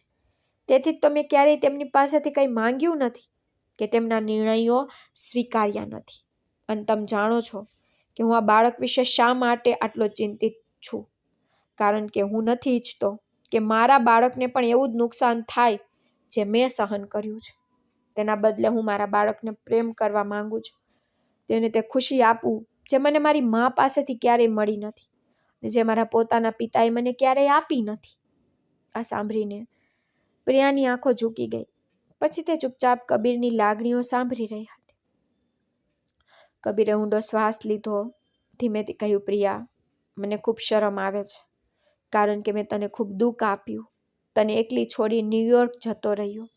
તેથી જ મને તારી સ્થિતિ, તારી એકલતાનો કોઈ ખ્યાલ નથી. મારા માટે બધું જ એક રમત હતું, મજાક હતું. મેં તારા કહેવાથી લગ્ન પણ કર્યા, નહીતર મારો ઈરાદો તો ફક્ત તારો ઉપયોગ કરવાનો અને પછી તને છોડી દેવાનો જ હતો. આટલું કહીને કબીર ઊભો થયો અને ધીમે ધીમે દરવાજા તરફ ચાલ્યો. ત્યારે જ પ્રિયાએ માથું ઊંચું કર્યું. તેની આંખો ભીની હતી અને તેનું હૃદય ધબકતું હતું. કબીરના પગલાં અચાનક દરવાજા પર અટકી ગયા. પછી તેણે ધીમેથી કહ્યું, પણ જેમ કહેવાય છે ને કે જ્યારે ભગવાન ઈચ્છે ત્યારે તે કોઈ વ્યક્તિને ગેરમાર્ગ જવા દેતા નથી. તેથી કદાચ ભગવાન તારા દ્વારા મને સુધારવાનો ઈરાદો ધરાવતા હશે તો જો શક્ય હોય તો કૃપા કરીને મને માફ કર દે પ્રિયા. આટલું કહીને તે દરવાજો ખોલીને બહાર ગયો. પ્રિયાની નજર તેની પીઠ પર સ્થિર રહી, મૌન મૂંઝવણમાં અને કોઈક રીતે તૂટેલી. સમય ધીમે ધીમે પસાર થતો ગયો. પછી રાત્રિના મૌનમાં કબીર ધીમે ધીમે તેની દાદીના રૂમમાં ગયો. તેની દાદીના રૂમમાં એક ઝાંખો વાદળી પ્રકાશ ચમક્યો. એનો અર્થ એ થયો કે તેની દાદી જાગી ગઈ હતી. તેના ચહેરા પર થાક હતો, પણ તેની આંખોમાં શાંતિ હતી. કબીર હસ્યો, તેની બાજુમાં બેઠો. તેની દાદીએ ખુશીથી તેનો હાથ પકડીને કહ્યું, કબીર, મને પહેલેથી જ ખબર હતી કબીર કે આ બાળક કોઈ બીજાનું નથી, પણ મારા પૌત્રનું છે. તેની દાદી પ્રેમ અને ખાતરી ભરેલા સ્વરમાં બોલી.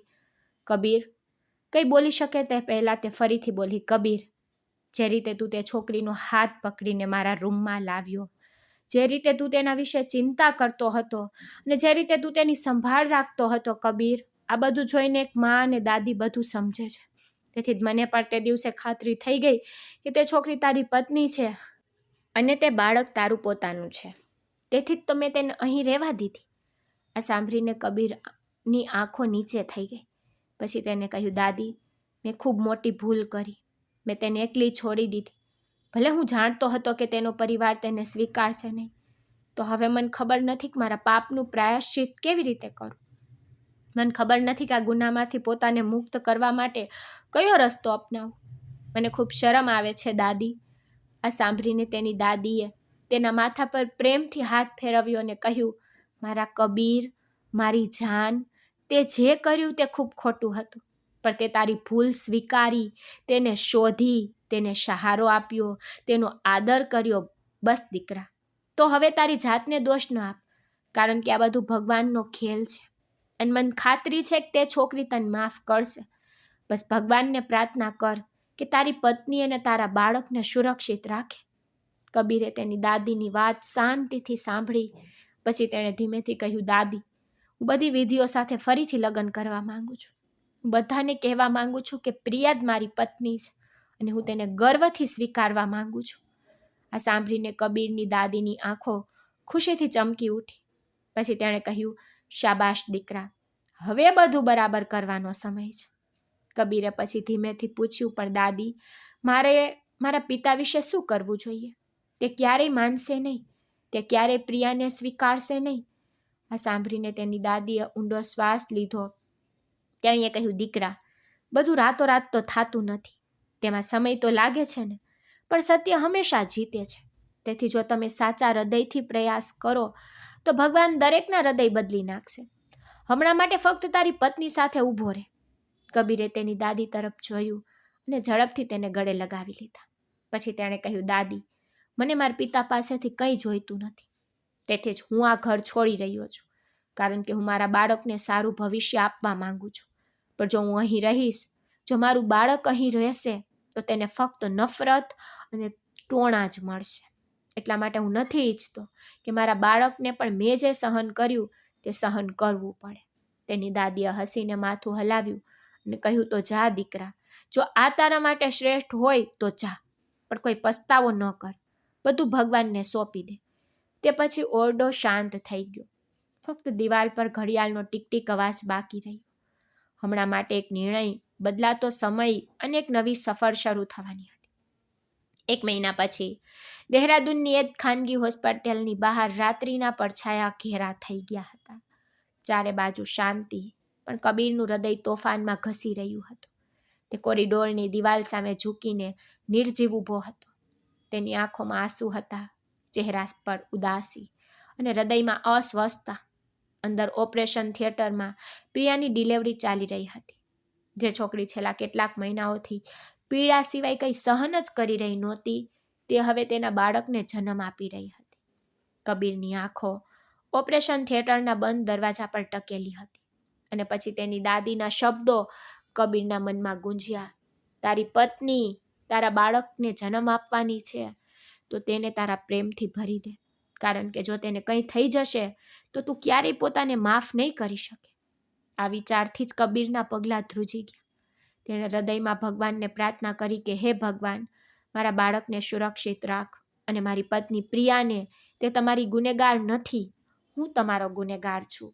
તો ભગવાન મને ગમે તે સજા આપો, તેને કંઈ થવા ન દેતા, તેને તમારી સુરક્ષામાં રાખો. અચાનક ઓપરેશન થિયેટરનો દરવાજો ખુલ્યો. નર્સ બહાર આવી. ત્યારબાદ ડૉક્ટર શાલિની. તેમણે હાથમાં કપડામાં લપેટાયેલ એક નાનું બાળક પકડ્યું હતું. બાળકના રડવાના અવાજથી કબીરનું હૃદય ડૂબી ગયું. ડૉક્ટર શાલિની હસ્યા. બાળકને તેની નજીક આપીને કહ્યું, અભિનંદન, પુત્રનો જન્મ થયો છે. કબીરે ધીમેથી પોતાનો હાથ લંબાવ્યો. પછી જ્યારે તેનું બાળક તેના હાથમાં હતું, ત્યારે તેણે આંખો બંધ કરી અને હૃદયના ઊંડાણથી ભગવાનનો આભાર માન્યો. થોડીવાર માટે તો તે ફક્ત તે નિર્દોષ નાના ચહેરા, પોતાના પુત્ર, તેના લોહી, તેના વારસદાર તરફ જોતો રહ્યો. પછી તેણે બાળકને ગળે લગાવ્યો અને રડી પડ્યો. હૃદયમાં ભગવાનનો આભાર માન્યો. થોડીવાર પછી તેણે પોતાને શાંત કર્યો અને ડૉક્ટર શાલિની તરફ જોઈને પૂછ્યું, મારી પત્ની કેમ છે ડૉક્ટર? ડૉક્ટર શાલિનીએ ધીમેથી તેના ખંભા પર હાથ મૂક્યો અને કહ્યું, પ્રિયા પણ ઠીક છે, તમે તેને પછીથી મળી શકો છો. કબીરે માથું હલાવ્યું. તેનો અવાજ તેના ગળામાં દબાઈ ગયો, જાણે સમય બંધ થઈ ગયો હોય. થોડીવાર પછી ડૉક્ટરોએ પ્રિયાને રૂમમાં ખસેડી. પછી કબીર ત્યાં ગયો. પ્રિયા પલંગ પર સૂતી હતી. તેનો ચહેરો થાકથી ફીકો પડી ગયો, પરંતુ તેની આંખોમાં કબીરે પહેલીવાર જોયેલી એ જ નિર્દોષ ચમક હતી. પછી કબીરે ધીમેથી પ્રિયાની બાજુમાં બેઠો, તેના કપાળ પર કરી, પછી તેના કપાળ પર પોતાનું કપાળ રાખીને કહ્યું, મને માફ કર પ્રિયા, મને ખૂબ જ દુઃખ છે. ક્યારેય તને છોડવા માંગતો નહોતો, પણ મને ખ્યાલ નહોતો કે સમય મારા પર આવી ચાલાકી કરશે. તું મારી પત્ની છે, મારા બાળકની માં છે, મને છોડતી નહીં. હું તને અને અમારા દીકરાને એક નવું અને સારું જીવન આપવા માંગુ છું. કૃપા કરીને મને માફ કર. પ્રિયાએ કબીર તરફ હળવા સ્મિત સાથે જોયું અને કહ્યું, કબીર, મેં તમને તે જ દિવસે માફ કરી દીધા જ્યારે તમે મારા પગમાં તેલ લગાવ્યું અને મન તમારી પત્ની કહી. તે જ ક્ષણે મારું હૃદય પીગળી ગયું, પણ મેં કંઈ કહ્યું નહીં. પણ તમે જ મારા બાળકના પિતા છો અને મારા જીવનના સૌથી ખાસ વ્યક્તિ છો. આ સાંભળીને કબીરની આંખો ફરી આંસુઓથી છલકાઈ ગઈ. તેને પ્રિયાને હળવેથી પોતાના હાથમાં લપેટી લીધી. પ્રિયાએ તેને તેના નબળા હાથોથી પકડી લીધો. તે ક્ષણ શાંત હતી, પરંતુ બંનેના હૃદય ઘણું બધું કહી ગયા. કબીરનો નાનો દીકરો તેના હાથમાં હતો અને તેની આંખો પ્રિયા માટે પ્રેમ અને અફસોસથી ભરેલી હતી. હોસ્પિટલના રૂમમાં એક ક્ષણ જાદુઈ હતી, કારણ કે પીડા, છૂટાછેડા, ભૂલોથી ભરેલો ભૂતકાળ હવે પ્રેમ અને નવી શરૂઆતનો માર્ગ આપી રહ્યો હતો. પ્રિયાએ કબીર તરફ હળવા સ્મિત સાથે જોયું. તેમની વચ્ચેની મૌન ઘણું બધું કહી ગયું. એક અઠવાડિયા પછી પ્રિયાને દહેરાદૂનની ખાનગી હોસ્પિટલમાંથી રજા આપવામાં આવી. કબીર તેને અને તેમના પુત્રને તેમના નવા ઘરે લઈ ગયો. દહેરાદૂનમાં તેમનું નવું ઘર હતું, નાનું પણ આરામદાયક, જે તેણે પોતાના ધંધાની કમાણીથી ખરીદ્યું હતું. ભલે સાદું હોય, પણ તે પ્રેમ અને આશાથી ભરેલું હતું. બારીઓમાંથી સૂર્યપ્રકાશ અંદર આવતો હતો. બહારની ઝાડની લીલી છાયામાં પક્ષીઓ કિલકિલાટ કરતા હતા. પ્રિયા તેના પલંગ પર આરામ કરી રહી હતી. ભલે તેનો ચહેરો હજુ થાકેલો હતો, પણ તેની આંખોમાં એક નવી ચમક હતી. કબીર નજીકમાં હતો, નાના પારણામાં સૂતેલો પોતાના દીકરાને જોઈ રહ્યો હતો. તેણે તેની દાદીના કહેવા પર તેને તેનું નામ અંશ રાખ્યું હતું. કબીરે અંશના કપાળ પર હળવેથી સ્પર્શ કર્યો અને સ્મિત કર્યું. આપણું ભવિષ્ય છે પ્રિયા. હું તેને બધું આપીશ જે મેં ક્યારેય નહોતું આપ્યું. પ્રિયાએ માથું હલાવ્યું અને કહ્યું, મને તમારા પર પૂરો વિશ્વાસ છે કબીર. તમે હવે એ વ્યક્તિ નથી જે મને છોડીને ગયા હતા. એટલામાં જ દરવાજો ખટખટ્યો. કબીરે પાછળ ફરીને જોયું તો તે તેની દાદી હતી, જેની સાથે નર્સ હતી, જે પ્રિયાની સંભાળ રાખવા આવી હતી. દાદી રૂમમાં પ્રવેશી, પ્રિયાની બાજુમાં બેઠી. પછી તેણે પ્રિયાનો હાથ પકડીને પ્રેમથી કહ્યું, દીકરી, તે ઘણું સહન કર્યું છે, પણ હવે બધું બરાબર થઈ જશે. આ બાળક તમારા બંનેના જીવનનો પ્રકાશ છે. સાંભળીને પ્રિયાની આંખો છલકાઈ ગઈ. તેને કહ્યું, દાદી, તમે હંમેશા મને સાથ આપ્યો છે. જો તમે ન હોત તો હું કદાચ આટલી દૂર ન પહોંચી શકત. દાદીએ હસીને કબીર તરફ જોયું અને કહ્યું, અને તું મારી જાન, હવે તારી પત્ની અને બાળકની સંપૂર્ણ સંભાળ રાખજે. એ તારી જવાબદારી છે. કબીરે તેની દાદીના પગ સ્પર્શ્યા, તેમના આશીર્વાદ લીધા અને કહ્યું, દાદી, હું વચન આપું છું, હું અંશને એ પ્રેમ અને દિલાસો આપીશ જે મેં ક્યારેય નથી આપ્યો. થોડા દિવસો પછી કબીરે તેના નવા ઘરમાં જ એક નાઈનું આયોજન કર્યું. તેણે બધી વિધિઓ સાથે પ્રિયા સાથે લગ્ન કર્યા અને બધાની સામે તેને તેની પત્ની તરીકે સ્વીકારી. તેની દાદી, નર્સ અને કેટલાક સંબંધીઓ અને મિત્રો લગ્નમાં હાજર રહ્યા. જોકે કબીરે તેની સોતેલીમાં રમા અને તેના પિતાને પણ આમંત્રણ આપ્યું હતું. કબીરને ખાતરી હતી કે તેઓ નહીં આવે, છતાં તેણે તેમને તક આપવાનું નક્કી કર્યું. લગ્નની સાંજે જ્યારે બધા પ્રિયા અને અંશને આશીર્વાદ આપી રહ્યા હતા, ત્યારે દરવાજામાંથી એક પરિચિત આવ્યું. તે રમા હતી. તેના ચહેરા પર હવે પહેલા જેવો ગર્વ હતો તે રહ્યો નહોતો. તે ધીમે ધીમે અંદર ગઈ, પ્રિયાની બાજુમાં અટકી ગઈ. પછી રમાએ પ્રિયા તરફ જોયું અને ધીમેથી કહ્યું, મેં તારા વિશે ખોટું વિચાર્યું પ્રિયા, અને મેં તને ઘણી ખરાબ વાતો કહી, પણ જ્યારથી મેં અંશને જોયો ત્યારથી મને સમજાયું કે હું ખોટી હતી. કૃપા કરીને મને માફ કરો મારી દીકરી. તે બોલતી વખતે તેની આંખો ભીની થઈ ગઈ. પ્રિયાએ આશ્ચર્યથી રમા તરફ જોયું, પછી હસતા હસતા તેને કહ્યું, રમા કાકી, કૃપા કરીને જે થયું તે ભૂલી જાઓ. હવે આપણે બધા પરિવાર છીએ. કબીરે રમા તરફ જોયું અને કહ્યું, કાકી, તમે આજે મારું દિલ જીતી લીધું છે. પછી તેણે કટાક્ષમાં પૂછ્યું, આખરે મારા પિતા તો આવ્યા જ નહીં ને? સાચું ને?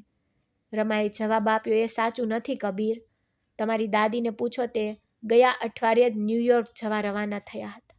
પછી તેની દાદી આવી અને રમાનો ખંભો થપથપાવીને કહ્યું, દીકરા, રમા સત્ય કહે છે.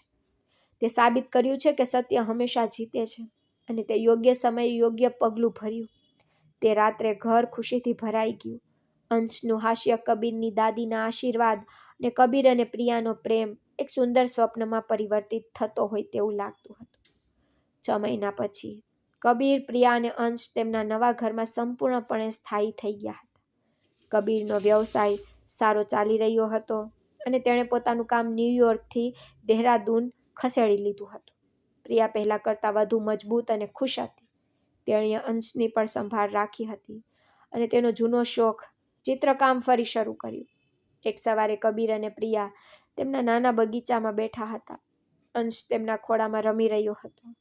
કબીરે પ્રિયાનો હાથ પકડીને કહ્યું, પ્રિયા, તે મને નવું જીવન આપ્યું છે. જો તું ન હોત તો હું હજી પણ એ જ અંધકારમાં ભટકતો હોત. પ્રિયાએ તેની તરફ સ્મિત કર્યું અને કહ્યું, કબીર, અમે એકબીજાને પૂર્ણ કર્યા છે અને આ અંશ તો આપણા જીવનની ભેટ છે જે આપણને કાયમ માટે સાથે રાખશે. એટલા માટે કબીરની દાદીનો અવાજ ગુંજ્યો. તે બગીચામાં તેને મળવા આવી રહી હતી. પછી તેને કહ્યું, અરે મારા પૌત્ર, તું શું વાત કરી રહ્યો છે?